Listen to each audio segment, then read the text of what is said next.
And now, podcasting from the sun-scorched desert Southwest, weighing in at a combined total of 340 pounds, Brad Winchester, Tyler McDowell-Blanken, are Gimmick Infringement.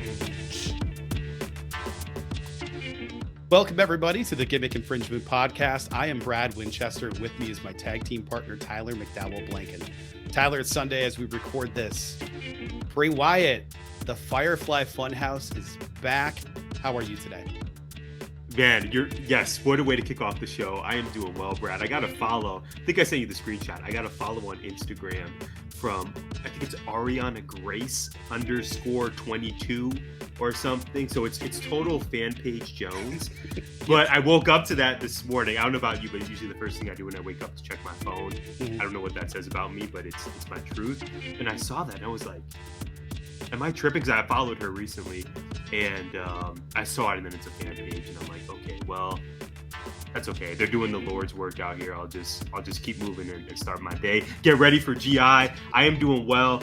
Feeling very blessed. So happy to see you, and really excited to dip into the Bray Wyatt talk. How are you, my dude? Good. A lot of reflecting this week. Want to send our thoughts and our prayers and best wishes to Jay Briscoe and his family. The Pews, they've gone through it this week.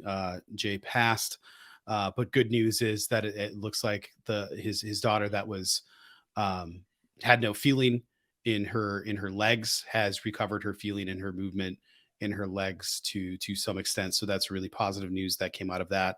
But terrible news this week. Terrible tragedy, sudden for the people involved, for the wrestling community, who always seems to rally and support whenever something like this happens across promotions, Tyler, that I really, really respect and appreciate. And it's part of the reason I like this so much, because I think we see these characters on TV. We don't get to see the characters that play acting roles get to do little tributes for people because they're acting in a scripted show and it's filmed. And in wrestling, it's on time. It's kind of on demand. It's as it's happening while we're in it. And to see WWE and AEW and Impact all honoring Jay Briscoe in their own particular way, the performers honoring them with armbands and different things, was really remarkable this week, and really positive in such a negative situation. So well said. I don't have much more to add. I know for you as a dad, I mean, the story is tragic in every single way, and Yeah. what a shocking, development on the timeline this past week for all of us, and obviously wishing his family the absolute best. I would imagine for you as a father, a story like this probably hits that much more because it's family, and Yeah. all accounts were that he loved his family so much, and that he, especially over the last 10 years, was just really good to people and was trying to do good to people, and was trying to put a lot of good out into the world, whether it be through his art or, again, just how he was treating people. There were so many tweets from fellow wrestlers, like you said, across promotions, where it's like, okay, if this many people are saying such positive things about this individual, like, wow, this guy was really was really somebody. So that really touched me. And then again, I would imagine the family element. I know we're not going to go an hour on this, but the family element, I can only imagine how, I mean, you told me this, right? But I can only imagine how much it struck you there. Yeah, it was rough. I'm not going to lie to you. Like, it was, I didn't really follow Briscoe's career very much, and I don't know who he is as a person. Me neither. Other than like the headlines you see everywhere. But my first introduction to him was during the pandemic, during that kind of now infamous cheerleading routine he did with his daughter in the living room. I didn't see that until this past week when it was being reposted. I saw it early on when it first came out, because I was like just knee deep in trying to absorb all things wrestling. Case study, and that was my first thought, is that poor little girl doesn't have her daddy anymore. And my attention immediately went to Freya. But the thing that I like to take away from this is he said some dumb stuff, like I think 15 years ago now, some pretty awful stuff to the LGBTQ community or about them, and spent the last 15 years making up for it and learning and growing. And from most accounts that I saw, all of his interactions after that point were about being better and getting better. And when you have people from the community going like, no, he put in the work and he learned and he understood and things changed for him. And just like all of the, like you said, all of the stories coming out where they would run into people that they worked with in the past. The Sami Zayn story sticks out, where it was years since they had seen each other, and then they met each other like it had been 5 minutes, or they had just seen each other, even though it had been 5, 6, 7 years, whatever it was. I love that stuff. But again, I will re-emphasize, because I'm pretty sure it was Mustafa Ali's tweet that I retweeted with. I think it's really important that we do give our people in our life their flowers, and do their flowers for the living rather than when they're gone, and let them know that we care about them and that they matter. And we transition out of this terrible subject, but it's one of the reasons that I'm so glad that when Bray came back, that he got his flowers, because that dude was in a dark place, especially after, again, Brody passing, another tragedy that rocked the wrestling community. So I'm glad he's back. And it seems like, Tyler, that maybe he's all the way back. What are your thoughts after SmackDown this week? There's a lot of reason to be hopeful. I did not anticipate that the Firefly Funhouse would be back. So I was gonna say so soon, but we, meaning you and I, have been yearning for some progression in this storyline. And I think you could argue we got that this past week. So juiced that the Firefly Funhouse is back. We got the usual characters, Mercy, we got Huskus, and I think both guys, especially LA Knight, quite frankly, have been doing really well in recent weeks. LA Knight, you could argue, has been an absolute star in this feud from the jump. I don't think much of what he's done has missed at all. I know Bray's has been hit or miss depending on the week. I must confess, Brad, feeling super excited about their Mountain Dew Pitch Black match this coming Saturday at the Rumble. I can't even believe it's this Saturday already. Our favorite WWE pay-per-view of the year, or premium live event. Let's go. I am very hopeful because of the developments in the story over the past 2 weeks. I was back in when Uncle Howdy, Sister Abigail, Bray. I thought, okay, well, that's interesting. We got some physical contact here. Yep. I'm about it. Paired with now the Firefly Funhouse, I'm back in. I'm not convinced Bray gets the win at the Rumble. It would seem like that would be the obvious choice. It's his first televised match back. He has to win, but frankly, I could see a storyline where LA Knight gets the victory, perhaps because some shenanigans. Maybe Uncle Howdy cost Bray the match, or maybe, that makes sense. Yeah. And you and I have speculated, is there going to be a cinematic element? Is there going to be an in-ring? We don't know what this is going to look like, but I think that's starting to work in their favor. I'm back in on Bray, and like you, I just continue to want good things for him. And LA Knight is crushing it. I did not know if we were going to get LA Knight on this big of a stage. So as a big-time former Eli Drake fan, this is meaning a lot to me. How do you feel about all this, though? Tell me your Bray update, man. You were as excited as anyone coming off of Extreme Rules. So I can't wait to hear what you think. I thought it was a bottle rocket. Man, that thing launched off fast, and then over the course of time, it just felt like we were going to get a little at the end, because it took too long to develop all of this. And in the last 3 weeks, 4 weeks or so, it's really picked up, where it feels like things are finally progressing, because it was a lot of the same for about a month. There was a lot of I'm back, I'm glad to be back. Hey, I'm here, lights go out. Hey, I'm back, glad to be back. Hey, I'm here, lights go out. Over and over and over and over again. And then the stuff with LA became a lot like that. And then it was like, hey, this keeps happening. I'm over this. I am too. It's time for a change. And they were like acknowledging that it kind of sucked and that it was going too slow. And then they kept doing it. And now we're here. And it's really picked up. I'm all in. I had a feeling it might lead to the Firefly Funhouse again, because otherwise, why even bring it up in the first place? So it doesn't necessarily mean we're going to get Fiend. And if we do get Fiend, maybe we get Fiend with Howdy. Maybe it becomes a tag team thing. Or maybe Howdy is just a delivery device. So I kind of hope that we don't get a supernatural tag team, but when have we ever had one that was any kind of anything?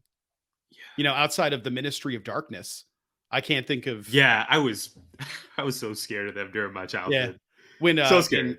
what was his name? It was Viscera, but why can't I think of Viscera. his name beforehand? Oh my gosh. Yeah, I'm gonna have to Google this. Please continue speaking, and I'll have Mabel. an answer Mabel. shortly. It was Mabel. Mabel. I was like, Yes, I and know then it's Big King V. something. King Mabel. That's right. Yeah, in the purple and yeah. Yeah, he was wearing the giant onesie. Yes. That was like they were like parachute pants onesie. Um, It was in style back then. yeah, the purple and gold, right? Yes. And then then he became Viscera, and then Yeah. Midian, who was one of the redneck dudes. It wasn't a Godwin, was he? I can't remember. But he became Midian, and then we just had a bunch of people in there at the same time as we had the Brood, but that was Edge and Christian, not really Gangrel. Edge and Christian were really the tag team, but Gangrel would be like the singles, and the other guys would get involved, and we'd get a proper bloodbath and not a brood bath or whatever. I don't know what to expect at the Rumble. Part of me hopes that Jay's contract is up with AEW and that he shows up in WWE with Edge to have a final run as a tag team. Now that he could, that would be great. But the Bray Wyatt stuff, it's going to be money, and people are going to shit on the match. I think it's going to be great. I think it'll surprise people. I care about storytelling in WWE more than I care about the wrestling component. It's just what I go to the show for. I want the storytelling more than I want the wrestling component. In AEW, it's a little bit the other way around. I still want the storytelling. We'll talk about that, I'm sure, later. But it's just a different view, and I can't wait to see what they do with Bray. I can't wait to see what kind of match this is. I do appreciate that Adam Cole brought up that we know that it's no disqualification. We know that it has to be pinned in the ring, I think, or is it pinfall anywhere? I can't remember. Mhm. But that's kind of it. Then they're like, after that, we have no idea what it means. Yeah, exactly. I love that you said Adam Cole there and not Adam Michael Cole Cole. and not I Michael thought, Cole. wait, did I? Too many Is there damn something Coles, man. Was Adam Cole involved in this? Michael Cole, baby. No, yeah, exactly. Yeah, man. Long story short, or long story long, I guess for both of us, I am really eager. Of course, we have the men's and women's Rumble matches, which are the cornerstone of this event. But I am really eager to see what they do with Bray and LA here, Yeah. and I hope that. I hope both of them come out of this feud. I'm not saying the feud's going to be over on Saturday, but I hope both of them come out of this looking good and have an upward trajectory from there. Totally agreed. Well, thank you for joining us today on Gimmick Infringement Podcast. We are 12 minutes deep, and I feel like we've covered everything, probably in too much detail there. But we do have our questions, and Tyler, I'm ready.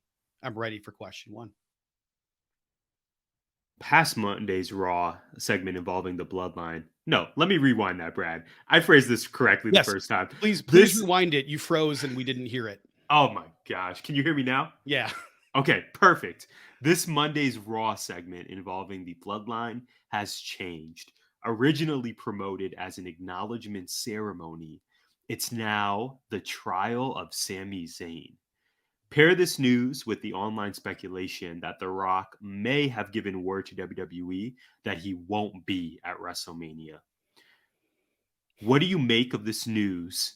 And if not Rock, does Sami Zayn, not Cody Rhodes, become the best choice to dethrone Roman Reigns at WrestleMania?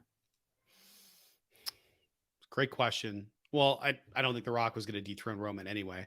That would be a head of the table match and not a title match. I think it couldn't be a title match. Not with Rock. Like, what are you going to do with him once he wins?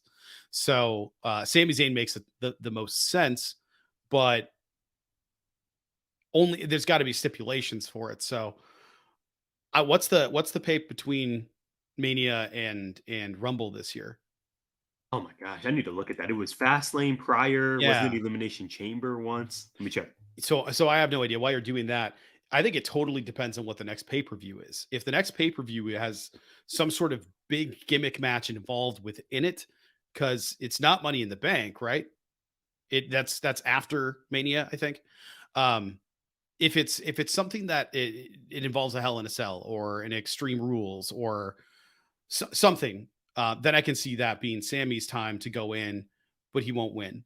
and maybe you get a rematch down the road. But I think it depends on whatever that is. Did you find what that next? I did, yeah. So we knew it was going to be from Canada, from Montreal. It is in fact the Elimination Chamber, Okay. February 18th. So, Well, I can see that, and I can see Sami coming out of that. Maybe even beating one of the Bloodline. You put Solo yeah, in that one makes of a the lot. Solo in one of the chambers. Sami haluva kick Solo's heads up. That's what's going to happen. I Yeah. think you got to have Sami go over. I know we had last year's Clash at the Castle when Drew lost in the main event. I think this time you got to have Sami go over at Elimination Chamber. Yeah. I love what you're putting down. Also Canadian, right? So it's either going to be Sami or KO, or maybe even those are the final two or final three. Solo, Sami, and KO could be a great final three. And then you get Sami going over. Solo takes out Kevin. And then while Solo's on the mat, Sami boots his face off, pin 1, 2, 3. And then it's going to be Sami and Roman. And I don't know when. That's the thing. It's like if Cody is the one, let's say, oh, this could work. Cody wins the Rumble. Let's just say Cody wins the Rumble. I don't know if that'll happen. I think he's the heavy favorite at this time. Which is why I think they'll swerve it, but you never know. So let's just assume Cody wins the Rumble. Cody wins. Sami wins Elimination Chamber, which either will be title on the line Elimination Chamber, or it will be for a number one contender spot at Elimination Chamber, which I can see that happening more than anything else. That way Roman can be at the pay-per-view, but not wrestling. He can be maybe active. And then a triple threat at Mania with Roman, Sami, and Cody for the title. And that way, wow, Cody can win the belt and pin Sami, and Roman loses but never gets pinned. And that could be the storyline coming out of it for a rematch, right? Like that makes a ton of sense to me. Don't get me wrong, I want Sami to win it, but then maybe you have Cody win it or Sami win it, whatever, in that triple threat. And then that's the opportunity to split the belts, to ununify them, or unify those belts into one belt and then create another new belt for the other brand. Either way, I think we got to have that top belt back on one of those shows, right?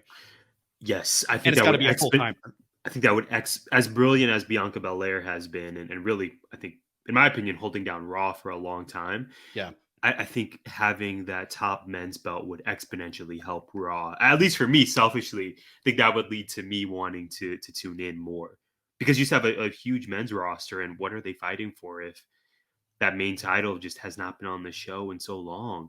I think it's imperative. You have Roman now. We love Roman. Before that, you had Brock. It just seems like, man, we need Raw back with that main title to contend for.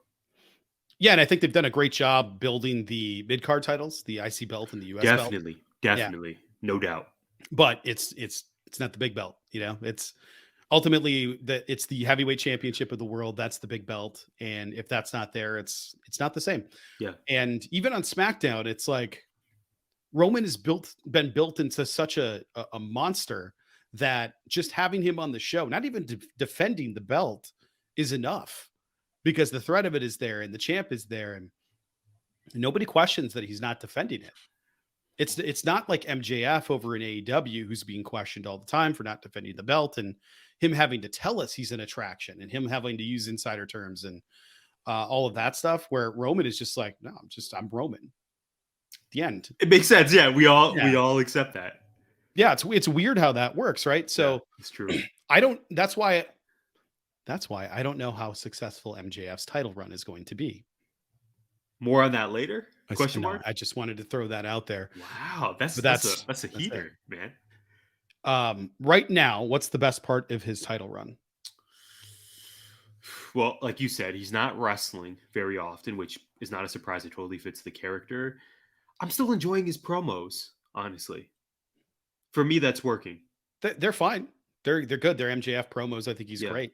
Yeah, especially this past week. I thought, okay, we're getting back on track. We're not just going for the low-hanging fruit and dipping our waters into he's way too pro wrestling, sexism, right? Like, okay, give me this MJF back. The best part of his run so far has been Bryan Danielson. And it has nothing to do with Iron MJF. Yeah. It's just Bryan. Bryan's doing all the work to make MJF's run look good. So if MJF goes over, it'll make him look great, and that'll help the run. Right now, I'm kind of like, what has he done to earn doing all of this to freaking Bryan Danielson, one of the best wrestlers in the world. I could see him doing that to Daniel Garcia or to like Takeshita or somebody that hasn't been there before. But like, Right. why? What? Yeah. I know it's the thing MJF does, but No, exactly. I was just going to add a point, but I'll save it for later. I'm really intrigued with that upcoming match at Revolution because based on the reaction this past week for Bandito and how much Fresno loved Bandito, it was surprising to see Danielson play the heel in that match. So I think for MJF, he's not going into this. Again, I'll save it because we're still on WWE, but he's not going into that Revolution match facing a full-on white meat babyface. Danielson is that tweener, and yes. I hope that'll bring out the best in MJF. At least that's my hope. I don't want to see these two just go to the low-hanging fruit if you don't have the balls or X, Y, and Z. These guys are way better than that. Yeah, agreed with both of those points. I think MJF is going to have a historic run. I think it's going to be great. No doubt. He's not dropping that for a while, I hope. But and nobody should be this, and this is an unfair comparison to him, but that Roman stuff, that just I'm simply there not wrestling and nobody questions it, is so different than everybody questioning the young upstart MJF who tried to quit the company. All of that stuff. He did CM Punk things before CM Punk in AEW. All of that stuff, right? That's the guy that is currently your top heel and your biggest attraction. I'm curious to see what happens on Monday with the boos. Where are the boos directed with Roman and Sami? So that's going to be a lot of fun because it's hard to tell now that SmackDown. Tyler, why is SmackDown piping in crowd noise again? What the hell? I know. SmackDown used to be our show. It's disgusting. Just like if it sucks, let it be quiet. You need to let people know it sucks. Okay. Yeah. I yearn for the days when SmackDown was appointment viewing for me. They still have moments, but yeah, the piped in crowd noise. It's like, dang, that's what we're doing here. I thought SmackDown was fine this week. There's a lot of stuff that I liked on it, but it's the crowd noise. When you hear it piped in and it's like, you look at the crowd and they're sitting there with their arms crossed, bored because it's this thing we're going to talk about in a second. Like, I don't know, maybe let it ride. Like let the arena be dead, but maybe this was an indication that certain people were coming back to the company with certain creative ideas. I don't know. Or maybe that was that might've been a Fox move. Apparently, I don't remember what podcast I was listening to, but it was the Kofi dropping the belt to Brock was a Fox decision, not a WWE creative decision. They wanted a bigger draw, not on somebody that had earned it because they didn't know who he was. You know that moment still haunts me. I remember exactly where I was that night. I was in Tucson, obviously living there, and I had picked up tacos from El Nene, great food truck on Flowing Wells Road by the Auto Mall. So good. I specifically remember I was at El Nene and I pulled up Twitter as I was waiting for my delicious tacos. And I saw this, right? I'm like, okay, Brock. And we knew it was going to be Brock facing Kofi, but 10 seconds in, Brock hits the F5. Kofi charges at him. Brock hits the F5 and it's done. Then Cain Velasquez comes out. And I didn't even question it, Brad. I just went to instant anger. Like, don't tell me. We knew Brock was winning this match. Yeah. Fox makes sense. But don't tell me. Not a squash. Don't tell me that they squash Kofi. And then this is not new content for GI. That's like a trend for me, I guess, on our episode here. I'm running my greatest hits to now consider, what was that, 2019? That match, 2018, to think about 4 years later, they've never had Kofi on air express his desire for a rematch. He had that main event run and hasn't been back since. It's baffling. But like you said, I think a lot of our conversations over the last year really have been in a fusion between pro wrestling talk mixed with what are the business elements at stake. And yeah, Fox says we want it on Brock, and obviously Brock is a future first ballot Hall of Famer. Totally get that, no issue. But it's the manner in which they did that. I don't think I'll ever forget that moment, Brad. It was one of my low moments as a wrestling fan. And then Cain Velasquez comes in, instant new challenger, no Kofi rematch. Come on now. Yeah, it's insane, and there's a story there.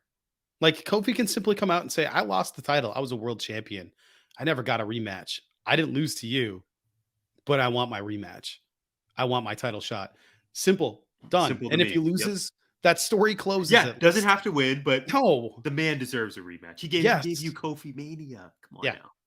Yeah, it's crazy. Like the fact that dude was there and we just erased it like it never happened. It's absolutely I bonkers. know. I want him. I And we want know him to get that moment. and we know full well that we're gonna get some Kofi moment next weekend, man. It's the Yeah, Rumble. yeah. I can't wait. I can't wait. You and I love the event, and I think there's a lot of reason. I don't know if I'll regret saying this, but I think there's a lot of reason to be hopeful still about it.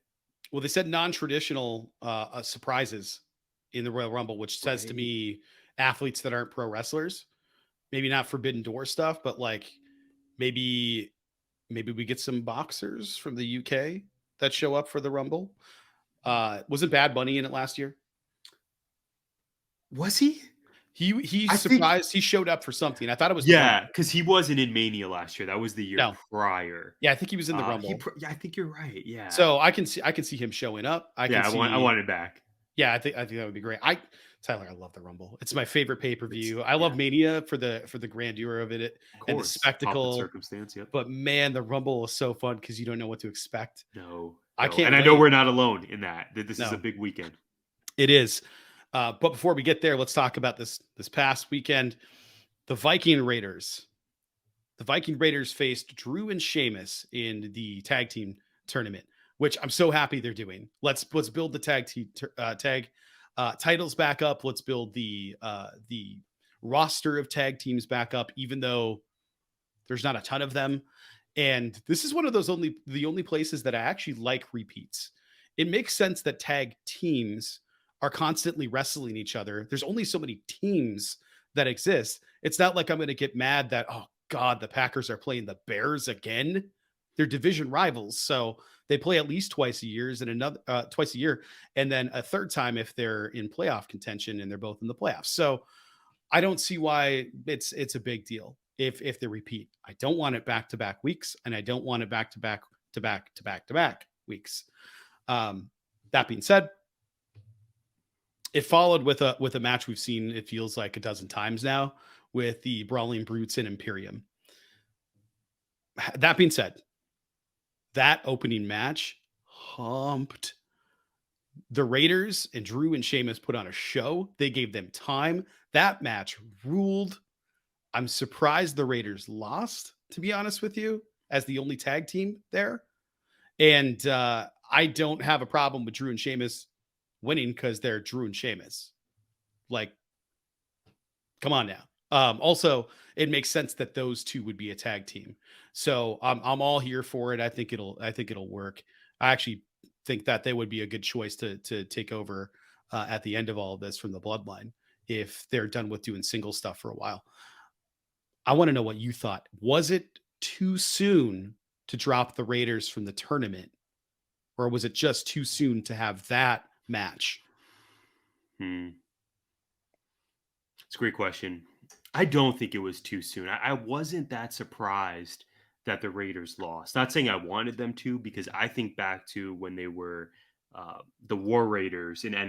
NXT, and they were a huge deal and just put on great match after great match, especially those days of the takeovers opening with tag bouts, and the tag bouts often being the match of the night on every single card. But I wasn't as shocked, unfortunately. Like you, I really want these established teams to go over in these sorts of tournaments instead of the two guys that, great friends in real life, but are kind of just thrown together as a team for the storyline. I wasn't surprised, but at the same time, I don't think it was the wrong decision. When you have Drew and Sheamus, two absolute singles stars paired together, that makes a lot of sense. And like you said, Yeah. Brad, when the Viking Raiders lost, my mind went to, okay, well, you alluded to this. Maybe Drew and Sheamus are the guys to beat the Usos, Yeah. which would make sense if Sami, I'm not saying this is going to happen. I'm not predicting this. Sami But KO? if Sami ends up slotted to face Roman at Mania, and if Sami goes over, I would then presume Sami and KO are not the team to dethrone the Usos. So if Sami and KO aren't those guys, even though I really want that, if they aren't those guys, who would be the next tag team to beat the Usos? I don't think it would be the Viking Raiders, but I could definitely see Sheamus and Drew being those dudes. So for me, I think we're definitely playing the long game here. I wish the Viking Raiders would be in that championship conversation, but I'm not mad, frankly, at Drew and Sheamus going over on them this past Friday. How about yourself? I'm not mad at them going over. I would have liked to see that deeper in the tourney. I think them going Sure. over The opening, yeah, that's tough. That was the first match, and that easily could have been the final. One. That's Drew and Sheamus versus the Street Profits, though. Yeah, I would even take Drew and Sheamus against Alpha Academy, to be honest with you. Yeah. I think Drew and Otis. That would probably be I love. Yep. One of the questions I was going to ask is Alpha Academy. Are they turning face? I think so. I think so too. Otis is over, and Chad Gable is an absolute hit. Shout out to 19 Media, an absolute hidden gem of the company. I just love Chad Gable so much, and I think he can do both heel or face as effectively as anyone currently in the mid card.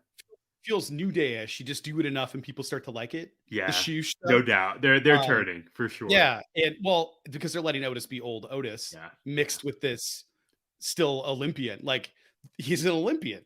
Yeah, it's and crazy. we never got that Otis moment in front of fans because him and Mandy. Shout out to Mandy Rose, millionaire Mandy Rose, right? Yes, yeah. That moment of them together happened during the pandemic. So part of me is just really excited for Otis to get that babyface reaction from fans now extend, because his biggest moment in his career WWE was at the Performance Center in front of screens. I did think of him for the Gutbuster of the week, though, because I was laughing my ass off when he did the caterpillar, the worm, across the ring, got up to drop the elbow, but slipped on his way up because he didn't have his balance, and he just sort of committed to the fall into whoever he was elbow dropping. I was cackling, but it was great because he was like, "Oh, well, I'm not going to get all of it because I just tripped," but he committed to it. So that was awesome. I love that so much. Yeah. Otis is the best, man. Big fan. Well, I was going to say, speaking of big fans, Brad, this is all you, man. After you, speaking of being a big fan. Well, we are debuting a new segment here, as it seems we do every week on GI.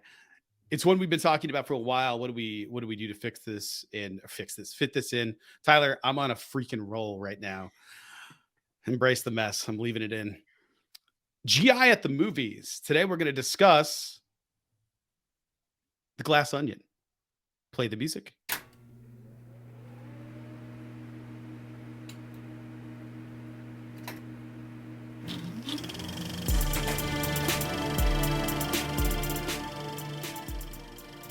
Tyler,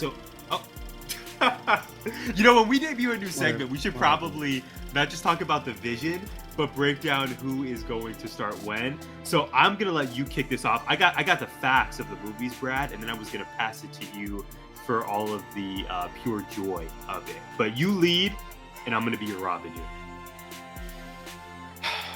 Tyler, I've been asking you to watch Knives Out for a couple of months. You've been asking me to watch a few things. That doesn't seem like it ever works, but for some reason we both sort of met in the middle on Glass Onion, which is great because it's a Knives Out sequel that doesn't require you to have seen Knives Out to fully appreciate what happened there. There are references and things like that to the original movie with Benoit Blanc. Really excited that we got a sequel. I was a little bit surprised that it was on Netflix when they originally announced it, but I'm okay with it because the movie ended up working out great. It was an incredible cast. I love that cast so much. I got to tell you, I'm looking at the cast right now, and the names are just so funny. Duke Cody is Dave Bautista's name. We'll talk about him. Yep. But Lionel Toussaint, I couldn't believe that was Leslie Odom Jr. I didn't even recognize him with the hair and the facial hair.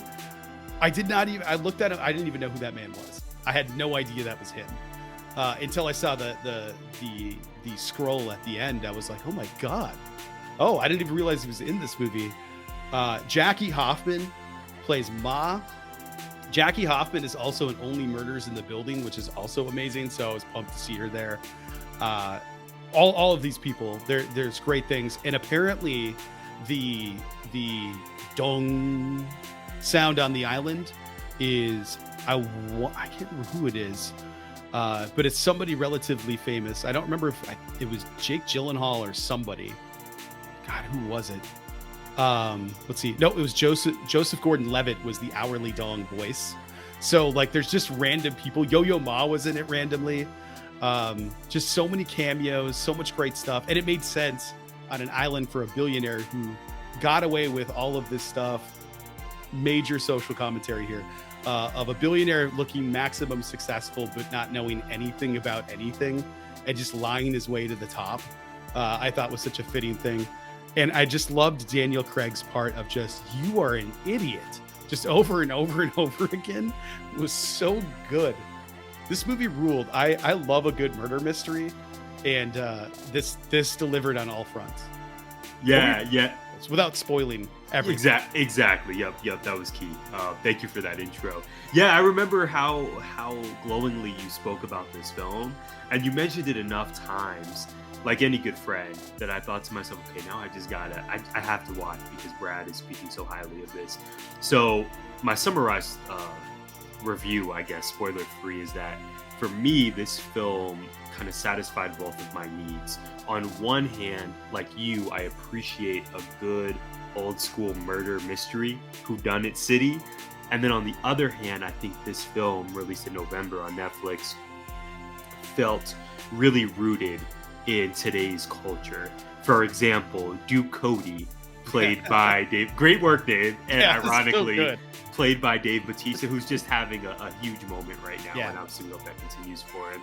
The fact that his character is a men's rights activist fell on the nose in the best way possible. I'm like, that really captures our current climate and a certain subsection of society that, probably wants to that their 9 to 5 to be that role. How ridiculous. Yeah, he was phenomenal. I think this is just another example of him just shining in Hollywood. You mentioned the cast, Janelle Monáe, Daniel Craig. This was new for me. I think I've only seen him in 007. So his James Bond persona, accent, everything as compared to his character, so Benoit, right? Here. So different. Jarring. Absolutely jarring. The visuals are stunning. It's really just a beautiful film to watch.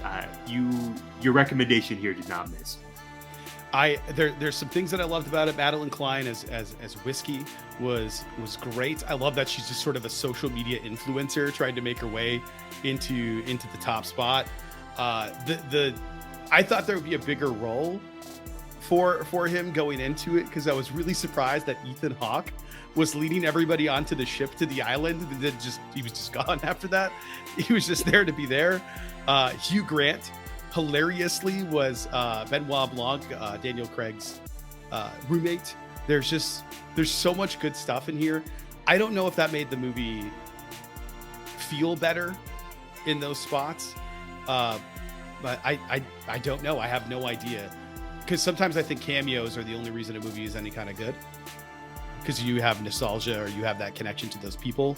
I think Anger Management was like that. That movie is not very good, but the Jack Woody Nicholson, right? Yeah, but the Woody Harrelson cameo in it is great, and especially when they're unadvertised, right? When you don't see it coming whatsoever. Much like wrestling.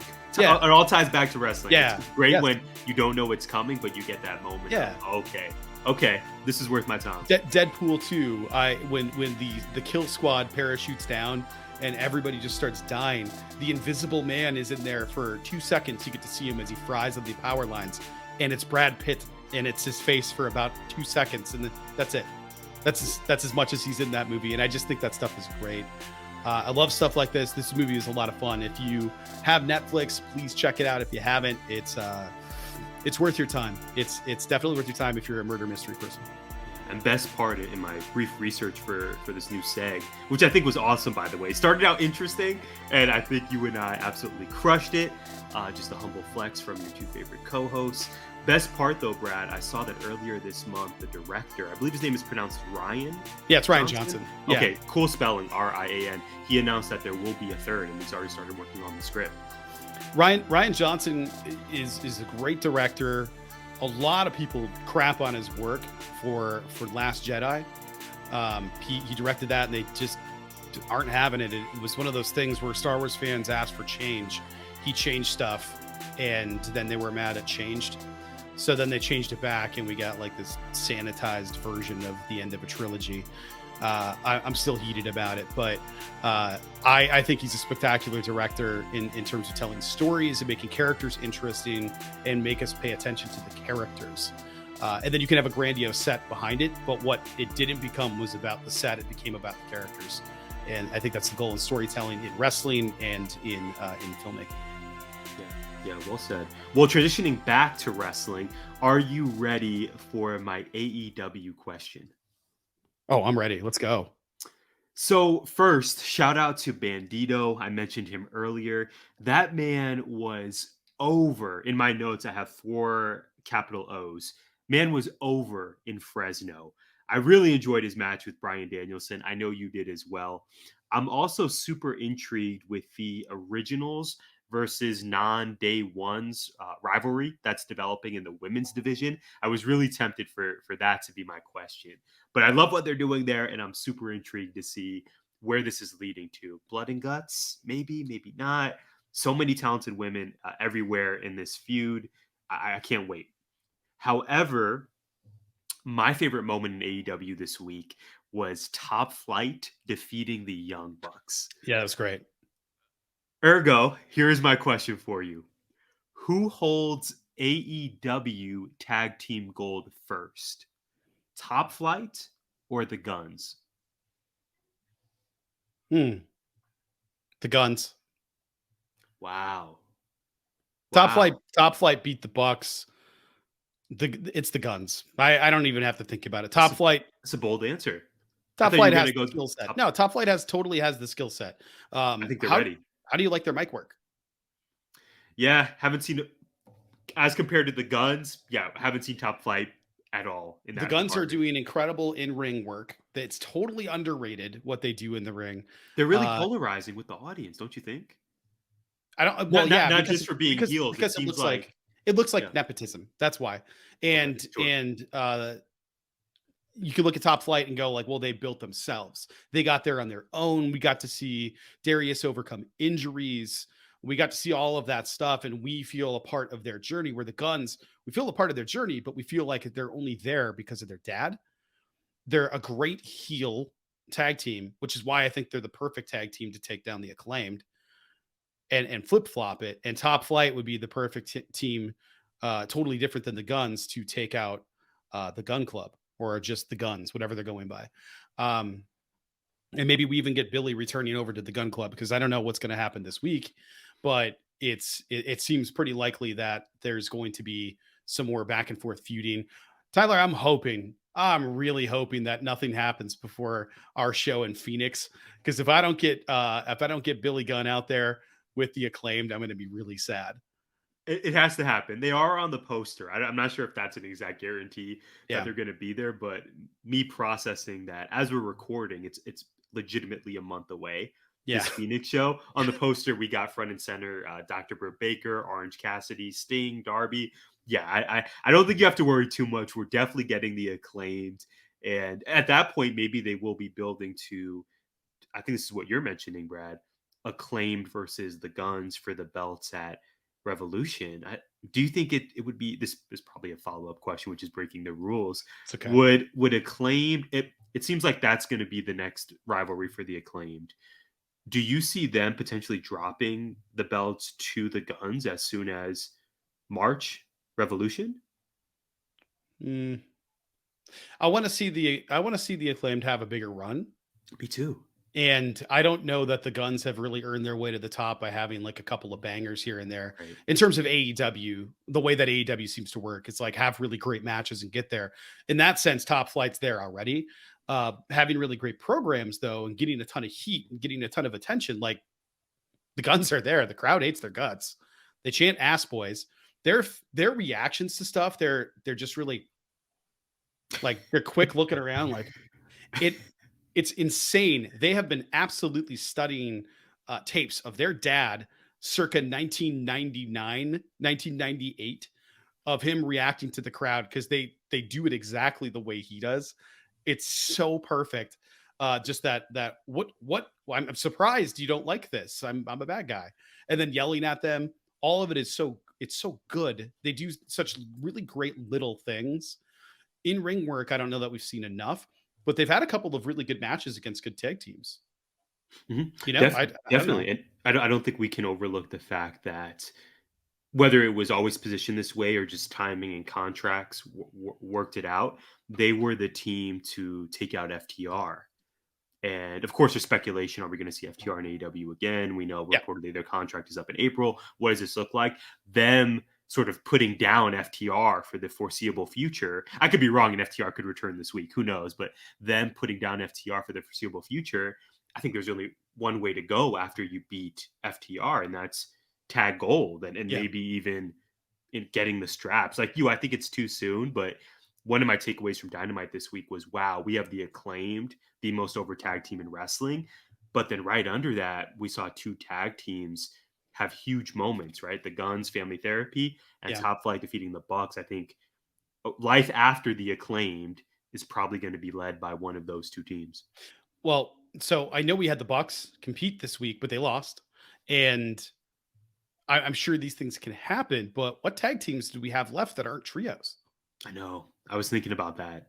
It's like House of Black is doing trio things. You're the right. Elite is, Death Triangle. So all these people are sort of occupied, but could exist in that space. And I just don't see tag belts and trios belts existing in the same group.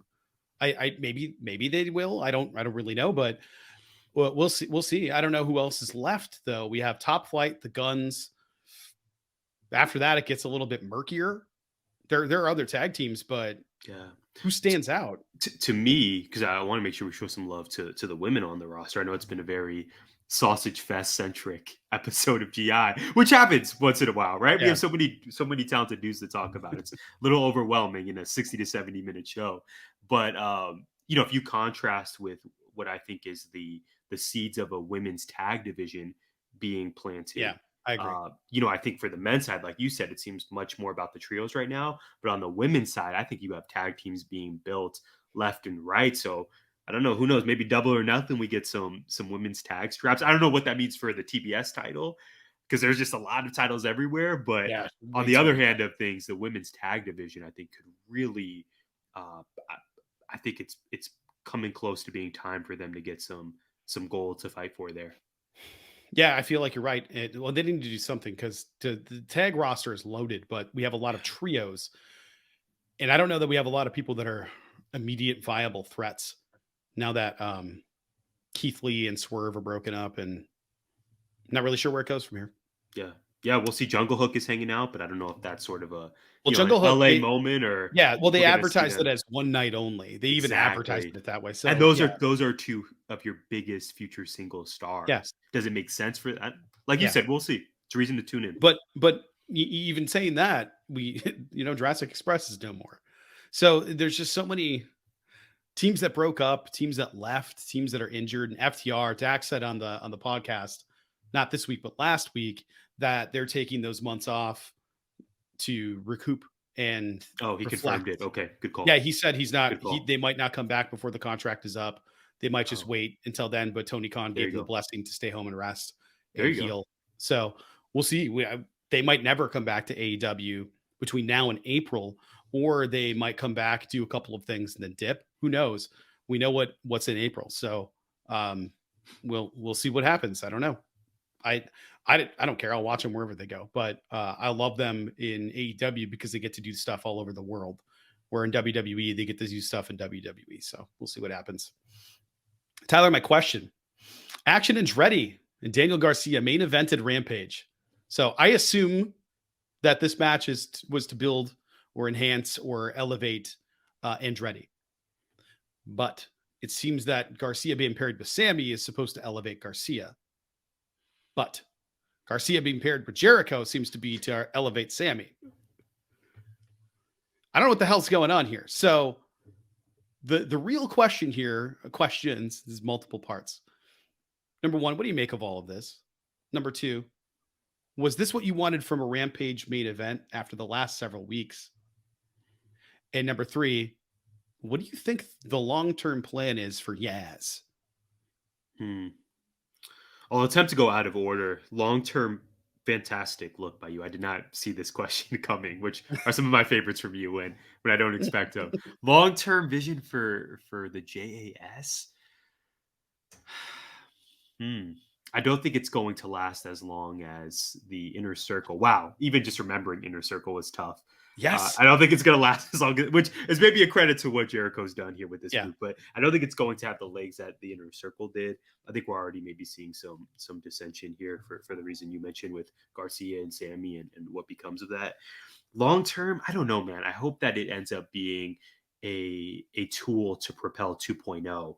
Right, going back to our tag team conversation. Yeah, I was just thinking. I want to see Yeah, I think 2.0, maybe ROH, maybe AEW Gold. I would love to see the outcome being they are propelled, but I haven't been enjoying their direction. And I'm going to sound like a broken record. Of course, some of it stems from Andretti, talking about Ty Mello in that promo. It's just not for me. I think we're far beyond that. This is going back a week or two. So not enjoying it, but even maybe above that, I think the reason why I've soured on JAS is precisely the reason you brought up. What are we doing with Daniel Garcia? To me, there has not been a more, I hate to say this because it's no fault to him or his talent. I see you nodding your head. We are on YouTube. Check us out. To me, there's not been a more precipitous drop off in momentum in AEW than Daniel Garcia. Totally agree. Brad, do you remember how white hot this guy was? Summer of last year, summer 22. Yeah. Being the custody of Daniel Garcia, full custody to Bryan Danielson or custody to Jericho. I really think that was a misfire in terms of not turning him then. I thought we were for sure going to get a Garcia versus Jericho match for the ROH World Championship. And that pull, right? Yep. Like, let me know if I'm losing my marbles here, nope. man. Dead but on. A phrase I've never used before until now. I don't know if I was just losing it back then or what, but I thought that was the direction they were taking. They didn't. I really enjoy Sammy Guevara's work. I think, frankly, more so than most. To me, Guevara versus Garcia being an outcome of this team or faction, that doesn't even really get me. It doesn't titillate my juices maybe the way I want it to. I'm not enjoying this. I'm really disappointed with how Garcia has cooled off. Yeah. I think it's unfortunate as well that Sami is just kind of in this holding pattern of, it seems like we don't know what to do with him. Let's just tack him on to Jericho when his single stuff doesn't work out. It's not doing it for me. What do I want out of this? Ultimately, I want 2.0 elevated. And frankly, I really want Ty Mello and Anna Jay to be the first women's tag champs. I thought their hardcore match against Ruby and Willow was awesome. I know we didn't speak about it a ton last episode, but I think they're fantastic. And I want this to elevate them ultimately. So those are all my thoughts, man. I'm not enjoying it. I'm still baffled at the fumbling of Daniel Garcia. And I think they're going to get the win this coming week. JAS will, but I'm not enjoying the journey to get here. How about you? Am I just losing it on this one? Total agreement. Okay. The reason that I picked it is because the whole time I was thinking, like, what are we doing with Garcia? Like, Garcia was like the biggest thing in the company at one point. For a couple of weeks, he was the top thing in the company. He was main eventing shows. Everybody was talking about it. They were chanting his name. You're a wrestler. We were doing that, man. And instead, we get him against Andretti, which is great. But I didn't care about it. Like, I don't care about that match. Why do I care about that? Andretti beat Jericho. That's awesome. So Jericho's mad. So let's send in Garcia. who has won more gold than Sammy Guevara, I believe, that's been advertised on the show, at least, winning the Pure Championship. And then, he had like an indie championship on the show as well. I guess Sammy has more because he's won TNT twice and has had the AAA intergender tag thing Good call. for a while. Yeah, with Ty. That's right. But Garcia, I don't think that Sammy's never been as over as Garcia, except for maybe that first run with the TNT belt before the Ty stuff, where everybody was like, "This sucks," and turned on him. I don't think they've been able to shake that, especially him. Well, really both of them, but especially him. It's really unfortunate. I think the fans have kind of done him dirty on that one. Well, I don't know. But even the presentation, I think, has fallen short, right? The presentation is also a culprit, in my opinion. Well, it's because they leaned into it, which is the right thing to do in most circumstances, but not if it sticks. It's Edge going, "You suck," to Kurt Angle's thing. That still happens when Kurt Angle comes out. Like that's still a thing to his theme song. And that was just one moment that got leaned into. The fans never let it go. We're still getting what chance for that. And it became the thing to boo Sammy for being with an incredibly talented, beautiful woman. Weird behavior on that part. But remember that it was during all of that time, that awful Dan Lambert, Scorpio Sky, Ethan Page stuff. Yeah. Just awful stuff. They led us there. Yeah. And not good. And I think all of that happening kind of coalesced in us hating Sammy, liking the heel group who we hated more than the baby face, who we also hated, but hated more. And that's not going to go away. That's staying there for a long time. The only way for that to be fixed is for Sammy to go away for a long time, I think, and come back and return as a baby face or get nuclear heat, whatever he wants to do there. But as far as Garcia goes, I don't really get all these pairings. It's just the booking doesn't make any sense to me. I understand the story they're trying to tell, but building Andretti was having him beat Garcia is a really good move. Garcia is accomplished, but you've taken all of that away by pairing him with Sammy and saying he needs to learn something from somebody who's been there. Well, then why is he going up against Andretti, who already took down Jericho, if Garcia isn't accomplished? It doesn't make sense to me. It's and maybe I'm looking too far into it, but I saw the main event and I was like, I don't care about this. They haven't really built this at all. If Sammy was more involved and Jericho's more involved with Garcia during the event, I think it would have made more sense, but those two were just on commentary. So it's cool. Good for Andretti. Oh yeah. Big look for him. Yeah. Big look. This is, I mean, how many matches deep is he in AEW? Like, right. Like 3 or 4. Yeah. 5? Yeah. I mean, Dynamite or Rampage wise, this is like number 3. Yeah. He had the tag thing, I think, right? Yeah. This might have been his second singles, and then he had a run in with the torched eye. This also, yes, he did. This also feels eerily similar though, because you mentioned Garcia's ascension last year. It seemed like early on, before or right after he was signed, he was getting these big opportunities. You remember the First Dance, second edition of Rampage. The main event of that show was Daniel Garcia versus Jon Moxley.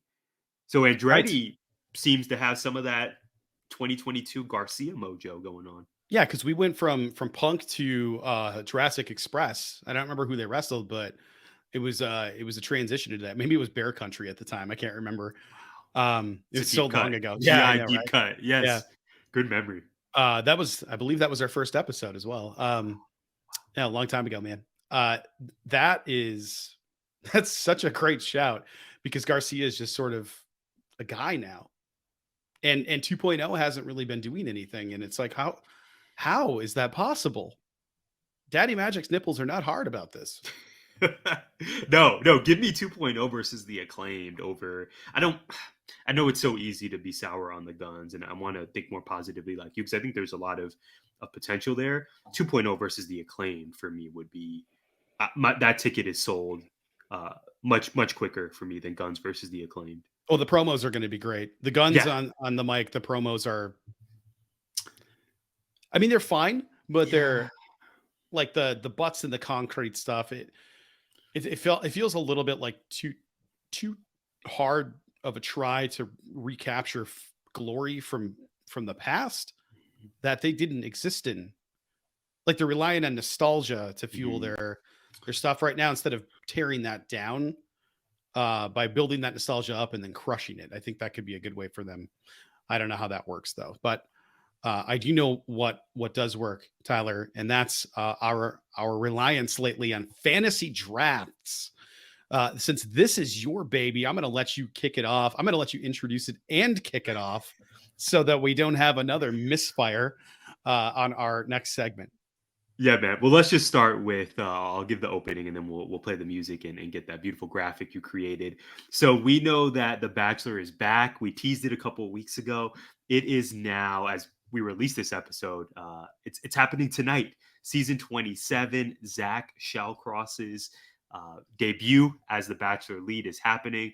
So Brad and I got together and we thought, okay, well, how should we welcome this new season of The Bachelor? And instead of me just cutting a promo on The Bachelor, introducing you to the contestants by myself, we are going to have Gimmick Infringement's first annual Bachelor Fantasy Draft. That's right, Bachelor Fantasy Draft. We're going to get into the rules in just a moment, but first, let's cue the music. And now, for a rose from GI's most eligible bachelor. All right, Brad, like you said, we are relying on fantasy drafts lately.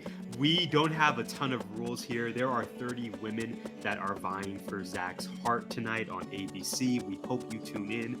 Brad might. I definitely will. Might means a no. I'll just catch him up on it. But this is going to be quite simple. We each are going to choose 3 women who we think have the best shot to make it till the end. We did not put a lot of strategy into this. We want to think about what we know about Zach, what we saw on the trailer for this season, and we're going to go from there. So, Brad, I tried to be extra kind here and give you the first draft pick. So you are the Chicago Bears of this edition here. Wow. You are drafting number 1. I will go next. We'll go back and forth. Again, 6 women will be selected, 3 each. Who has the best shot to win Zach's heart? You're up, my guy. So I was looking at this list and really thinking intently and deeply about the past experience of Zach and what he's gone through. And I'm just kidding. I looked at the women, saw where they live, and saw what they do for a living, what they look like, and went, all right, I'll just take guesses based on what I like here. I am going to pick number 1 overall, Anastasia. Anastasia from San Diego, so a little bit close to the West Coast, specifically because she is a content marketing manager, and that's my jam. Wow, that's a LeBron-esque number 1 pick. I was definitely going to choose her 1, and you took it. So I respect you for that. You've updated our doc here, so I know I will pick her later. Yeah, man, I think your strategy is right. Definitely geographically selecting your draft picks here. Great way to go. I think Zach, he was really into Rachel, who was a pilot. So I think he really admires a woman who has a pretty set career, even if that involves travel. So that's factoring into my decision. Oh my gosh, this is so tough, man. I say all that knowing I don't know exactly who I'm selecting here. I'm going to go with Catherine. She is 26. She is a registered nurse from Tampa, Florida. Great career. I think Zach's going to respect it. Obviously, she's beautiful, just like all 30 women are. Catherine, my first choice. It's a good pick. I think it's safe to say that I will not be overlapping if you're picking nurses. I know plenty.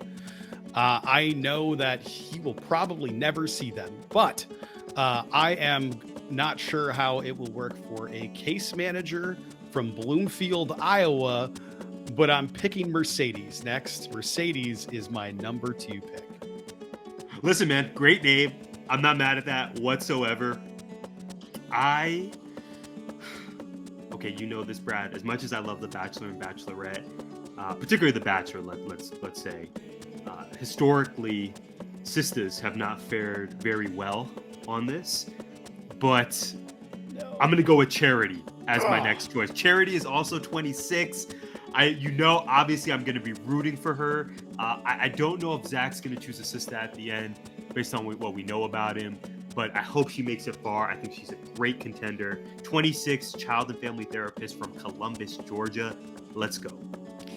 That was my next. That was my next pick. Charity was on the list. Yes, I thought the same thing. I am not sure. The next two are between my V's here. I've been debating. On the one hand, Victoria, really, really interesting person. She's a nanny, which either is from or lives in Vienna. That's a bit of a trip. Now, marriage would probably change that. I don't know if Zach would be willing to. I haven't heard Victoria, though. It depends on the accent. The accent might be the thing that would sway me. Vanessa, on the other hand, might also have an accent, and she's my favorite on this list. I'm going Vanessa, Baton Rouge restaurant marketer. It's a fantastic trio, you guys. If we had trios titles for The Bachelor, I think you're definitely a strong candidate to be first champs. Man, so this is my last pick. Listen, there's 30 women here, as we said, huge field. I'm trying to choose for Zach, not for me. I have to go strategy here. Hear me out. My final pick. I don't think I told you this, but they gave Zach's intro in a very unique way. So we got news of Zach being the Bachelor at the end of last season when we saw the fallout of Rachel and Gabby. And they introduced us to some of Zach's first contestants. And the fans actually got to vote who would receive the first rose from Zach.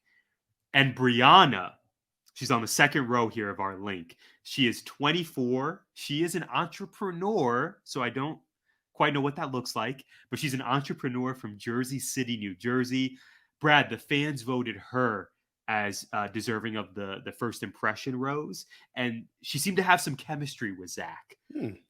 So that's right. I'm going to go Brianna, 24 from Jersey City, New Jersey. She is my final pick. I'm rooting for her.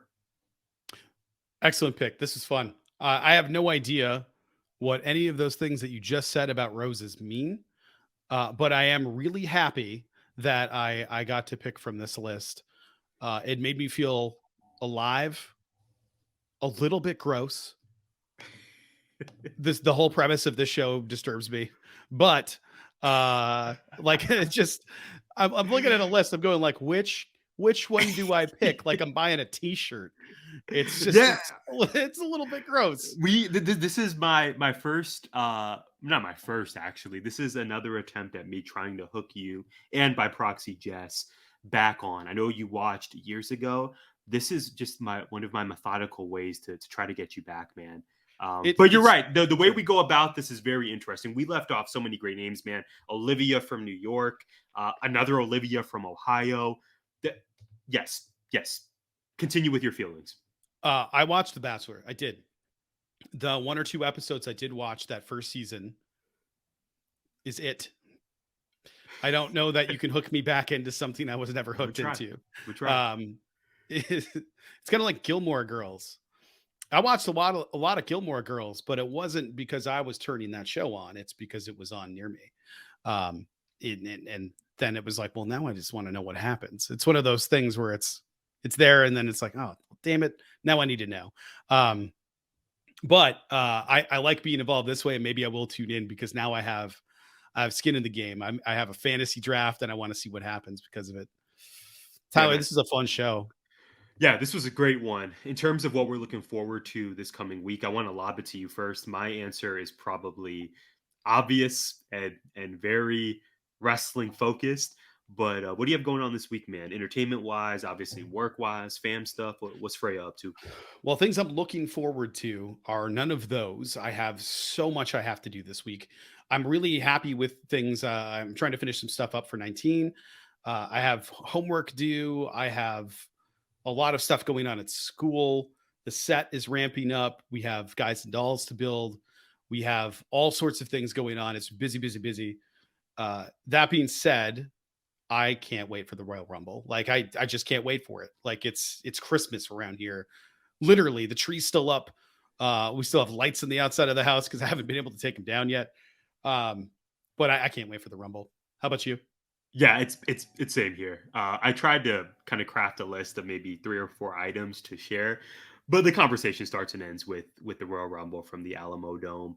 The NBA actually had a game in the Alamo Dome recently. It was the Warriors versus the Spurs, and apparently broke some records, and there was just a really good vibe there. So I think the Alamo Dome is a super cool venue, and for all the reasons we listed earlier, this particular Rumble should rule. I think the bar has been set pretty low because last year's Rumble was Trash. not Cheeks. as awesome as we Ronda and expected it to Brock? be. Yeah. It's not our big city. Yeah. No, amen. So the bar is pretty low. I think they will clear it easily this year. I can't wait. That's mine. It starts and stops with the Royal Rumble from San Antonio. Yeah, man. I'm with you. I'm hoping it'll be fun. I'm hoping to make a night out of it. I'm going to treat it like the Super Bowl, get some chips, get some snacks, just hang out, watch the Rumble, have some fun. Hopefully have a couple people over. We'll see if that happens or not, but I'm fine watching it by myself. I love it. You all know the deal. Thank you so much for tuning in. Brad can be found on Twitter at Wingduster. I can be found at Tyler J. McDowell. We are at GIPod19, gimmickinfringementpod.com.